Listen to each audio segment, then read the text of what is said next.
కూటమి ప్రభుత్వ red book పాలనకు మాజీ ఎమ్మెల్యే పిన్నెల్లి రామకృష్ణారెడ్డిపైన ఆయన సోదరుడిపైన పెట్టించిన కేసులే నిదర్శనమని వైఎస్ఆర్సీపీ నేతలు మండిపడుతున్నారు. టీడీపీ నేతలు అధికార దుర్వినియోగానికి పాల్పడుతూ పోలీసుల ద్వారా భారీ కుట్రలు చేయడంతో పిన్నెల్లి సోదరులు కోర్టులో సరెండర్ అయ్యారు. ఈ సందర్భంగా పిన్నెల్లి సోదరులకు సంఘీభావం తెలపాలని వస్తున్న వైఎస్ఆర్సీపీ నేతలను ఎక్కడికక్కడ అడ్డుకోవడం ద్వారా అనధికారిక కర్ఫ్యూ పరిస్థితులను సృష్టించారు కూటమి పాలకులు. కూటమి ప్రభుత్వం అధికారంలోకి వచ్చిన నాటి నుంచి రాష్ట్ర వ్యాప్తంగా అరాచకాలకు కొదవే లేదు. రాజకీయ కక్ష సాధింపులు పరాకాష్ఠకు చేరుకున్నాయి. దీనికి నిదర్శనమే పల్నాడు జిల్లా మాచర్ల ఎమ్మెల్యే జూలకంటి బ్రహ్మారెడ్డి ఆధ్వర్యంలో కొనసాగుతున్న అరాచకాలు.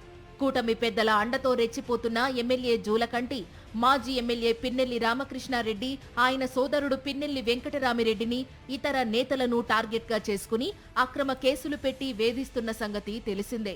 మాచర్ల నియోజకవర్గం వెల్దుర్తి మండలం గుండ్లపాడు టీడీపీలో రెండు వర్గాల మధ్య ఉన్న ఆధిపత్య పోరు కారణంగా ఇద్దరు టీడీపీ నేతలు హత్యకు గురయ్యారు.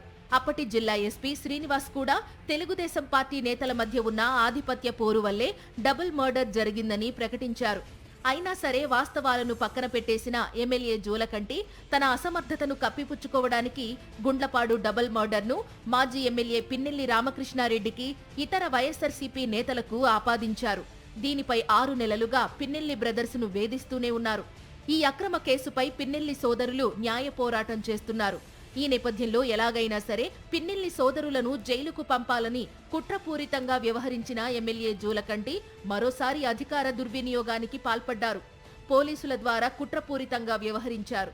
దీంతో 2 వారాల్లో కోర్టులో సరెండర్ కావాలని పిన్నెల్లి బ్రదర్స్ను ఆదేశించింది సుప్రీంకోర్టు. ఈ నేపథ్యంలో సుప్రీంకోర్టు ఆదేశాలతో పిన్నెల్లి సోదరులు ఇవాళ మాచర్ల కోర్టులో సరెండర్ అయ్యారు. కూటమి ప్రభుత్వం చేస్తున్న కుట్రలను ఖండిస్తూ పిన్నెల్లి సోదరులకు సంఘీభావంగా నిలవడానికి మాచర్లకు బయలుదేరిన వైఎస్ఆర్సీపీ నేతలను పోలీసులు ఎక్కడికక్కడ నిలువరించారు. ఉమ్మడి గుంటూరు జిల్లా వ్యాప్తంగా చెక్పోస్టులు పెట్టి అడ్డుకున్నారు. మాచర్లలో అయితే మరీ దారుణమైన అణిచివేతకు పాల్పడ్డారు. మాచర్ల పట్టణం మొత్తాన్ని తమ ఆధీనంలోకి తీసుకున్నారు. పిన్నెల్లి రామకృష్ణారెడ్డి ఇంటికి ఎవరినీ వెళ్లనివ్వకుండా ఇరువైపులా బారికేడ్లు ఏర్పాటు చేశారు. వైఎస్ఆర్సీపీ పార్టీ కార్యకర్తలను, నాయకుల్ని కాదు, కనీసం పిన్నెల్లి బంధువులను కూడా ఆయన ఇంట్లోకి వెళ్లనివ్వకుండా అడ్డుకున్నారు. మీడియా కూడా వెళ్లకుండా ఆంక్షలు విధించారు. ఇలాంటి దుర్భర పరిస్థితుల మధ్య మాజీ ఎమ్మెల్యే పిన్నెల్లి రామకృష్ణారెడ్డి, ఆయన సోదరుడు పిన్నెల్లి వెంకటరామిరెడ్డి మాచర్ల కోర్టులో సరెండర్ అయ్యారు. పిన్నెల్లి బ్రదర్స్ కు అధికారులు వైద్య పరీక్షలు నిర్వహించారు. అనంతరం మాచర్ల కోర్టు 14 రోజుల పాటు రిమాండ్ విధించింది. వారిని నెల్లూరు జైలుకు తరలించమని కోర్టు ఆదేశించింది.